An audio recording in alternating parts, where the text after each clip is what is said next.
Vous ne savez pas gérer votre projet? Alors vous êtes au bon endroit. Suivez les conseils d'Audrey pour devenir un vrai professionnel. Vous êtes débordé et vous ne savez pas par où commencer? Je vais vous donner quelques explications pour savoir comment gérer vos projets. La gestion de projet peut paraître parfois très difficile. On ne sait pas par où commencer. Nous allons donc ensemble établir les étapes à suivre pour gérer au mieux son projet. Il vous faudra d'abord définir votre projet, évaluer les coûts ainsi que la fiabilité de votre idée, créer une équipe, fixer des objectifs, cerner les risques de votre projet, le planifier et ensuite finir par le réaliser.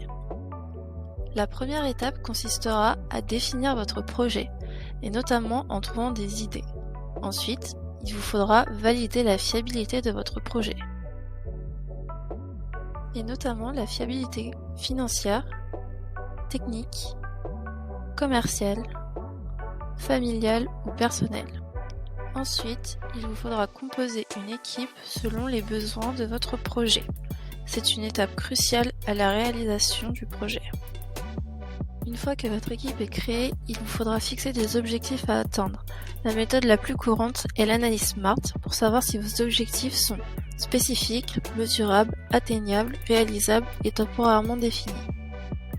Cependant, parfois il comporte des risques qu'il faudra appréhender, tels que techniques, technologiques, commerciaux ou professionnels, environnementaux, juridiques, médiatiques ou réglementaires.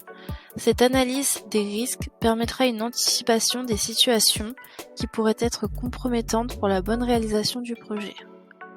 La sixième étape consistera à planifier votre projet en identifiant les différentes tâches, en les hiérarchisant et en les planifiant.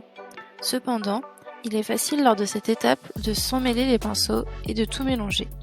Mais alors quel outil utiliser? Ici, je vous propose le diagramme qui est l'outil le plus couramment utilisé dans la planification de projets. On retrouve le diagramme de PERT utilisé pour des projets complexes et de grande envergure. Il se présente sous forme d'organigramme. Nous avons aussi le diagramme de Gantt où chaque activité est représentée par une barre. La position et la longueur de celle-ci reflètent la date du début, de fin et la durée de l'activité.